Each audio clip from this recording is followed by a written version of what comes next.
History is being made in this old factory building in Bristol, Rhode Island, where Dan Shea of the Bristol Boat Company is working on hull number 1 of a 20-foot wooden day sailor designed by Nathaniel Green Herreshoff in 1928, yet never produced until now.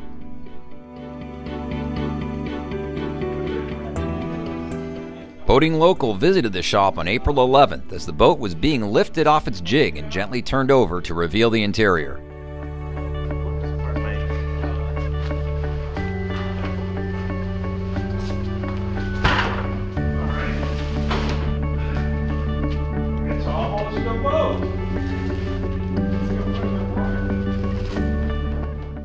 The new boat, deemed the H-20, is built of Atlantic white cedar planking epoxy bonded to laminated vertical grain Douglas fir framing.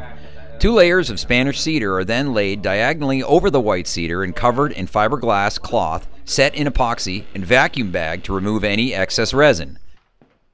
Later, a layer of epoxy-infused fiberglass will be added to the outside of the hull for abrasion resistance. Can you go a little forward there?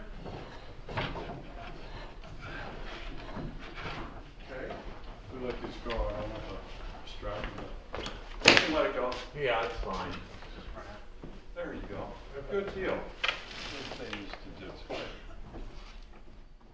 Weighing in at 500 pounds, the hull is lighter than traditional wooden boats and stronger than fiberglass. For the time being, I might play with it, change the blocking, and get some problems. Are much bigger out of the water than they are in the water. Yeah. Despite the liberal use of epoxy and things, it actually looks like a real wooden boat, doesn't it? It was sort of the object, which was to build a composite boat with all the original parts. And I'm stuck on this theme of good boats have frames, so you see the frames. A frame can bend here, a plank can bend there, and it's sort of self-fairing. I shouldn't say sort of self-fairing, it is self-fairing. And in this case, when you're working with fixed parts, like the frames which are laminated, they're not moving anywhere. So everything has to be very tight and perfect. And it took some work getting everything paired up. How long do you think it'll be until you launch it? Well, I've got another couple months worth of work to do here. And I'm hoping that I can augment myself. I've built this all myself so far with a few other people. And that depends on somebody buying the boat. Then I could hire people. And then we could get it done quickly and start another one, which is the point. With the jig, with that jig sitting idle and a bundle of old growth Douglas fir waiting to be cut and shaped, I could start another boat. Because this is the prototype, it takes a little bit longer in that everything you see is getting a pattern for the next boat. So each frame is patterned.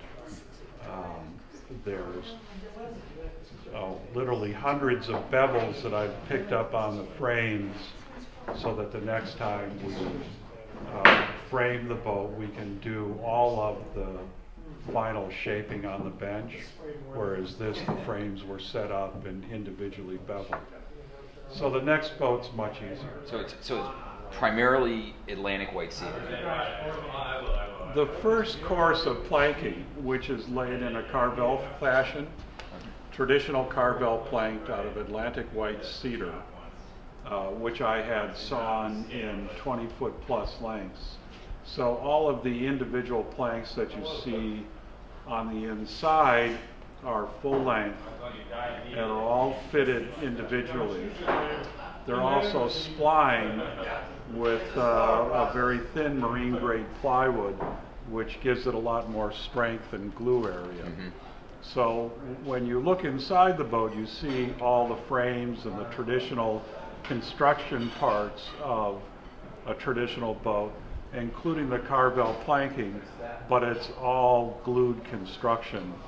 And aside from the keel bolts, there won't be any screws in it. Yeah, I was going to ask you about the fasteners. There's no fasteners except for the keel bolts. No, in the few fasteners that you see all come out.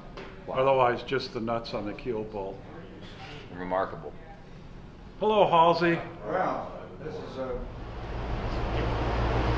Thanks to your genius of your family and Dan's capable. Well, it's a good teamwork. My grandfather, who will be smiling on this, Adam Langerman, my partner, designing, working with Dan.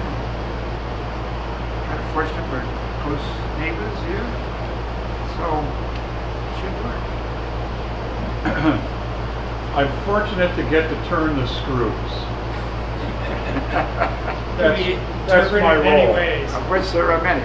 Yeah. Right. Yeah. Well, you know, it's a very intricate construction, and yet it's going to produce a boat with admirable simplicity for sailing and upkeep. Because even though the interior is going to be, the inside of the boat is going to be bright, it's using such durable varnishes and all that they're not going to require a whole lot of upkeep. And then you got the virtue of this beautiful wood instead of something else. Spattered painted like this. Exactly. Yeah. So I can't wait to go sailing.